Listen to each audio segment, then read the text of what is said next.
people were so willing and came out of their way to share everything they had to try to make it comfortable for the rescue workers, the firefighters, and those who were there. You'd be anywhere in Oklahoma City, far outside the downtown area, and if someone heard from just overhearing that you had anything to do with the out-of-state mission to help Oklahomans address this tragedy, you never saw a check. The Oklahoma Standard was developed where you never asked for, batteries because people would give you bushel baskets full. You asked for a battery. You never asked for flashlights because there would be a bushel basket of flashlights. We asked people to bring things that the rescue workers needed, things like old construction boots and heavy-duty gloves and respirator masks and things like that.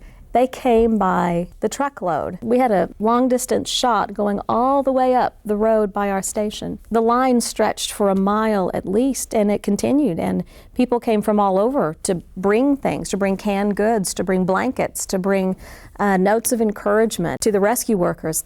And the citizens were making great efforts to really not come down and make it difficult for the workers to get in and out of the sites. They really did just a wonderful job of staying away from the area. Now, after a few days, then they started coming down and set up a number of makeshift memorials around the perimeter.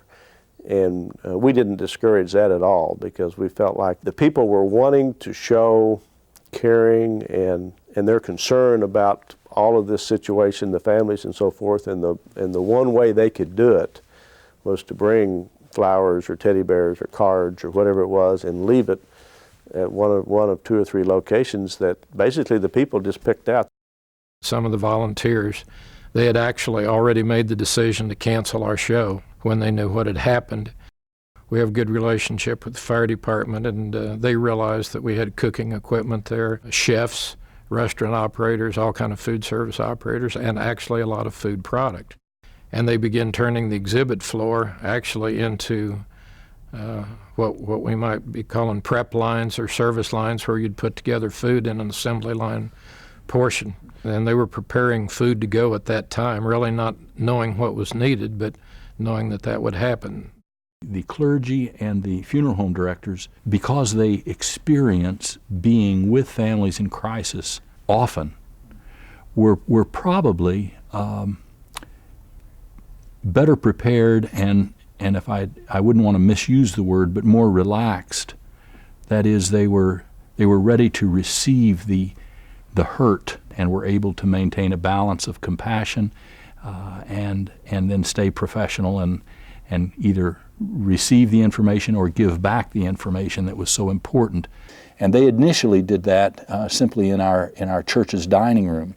And so there would be a funeral director sitting down with the family, trying to gather the information that would be helpful to the medical examiner's office. There was a training in which a disaster was simulated. The Red Cross was on hand to do the triage. The various health entities in the Oklahoma Health Center came in to do whatever they do. And so all the doctors and nurses and everyone in there were already trained and knew how to respond. So when the word got out on the Oklahoma City bombing, the first thing the Red Cross did was activate the disaster action teams and immediately sent the first crew, many of whom were employees right there at the Red Cross, directly to the bombing site and set up a triage. Then immediately doctors and nurses from the Oklahoma Health Center followed the procedure that had been practiced back in March. If you haven't done that work ahead of time, if you haven't laid the groundwork and identified the responsibilities and the authorities of the other people, when you have an incident and you're having to shake hands and introduce yourself to each other in front of that incident, you're already behind the curve. You're going to be playing catch up. And one of the most key things to it is everybody has to drop their egos. You can't have the turf battles going on. The school's administration for the Oklahoma City Public Schools gets lots of gold stars in my book, if you will. I think they recognize that we can't just pretend everything's going to be fine, but really said we need to make sure our children are doing fine and allowed us to go in and assess how the children were doing. I think we had more mental health professionals coming to offer services just at an unprecedented rate, and more so than anywhere else in any problem in any place else in the country.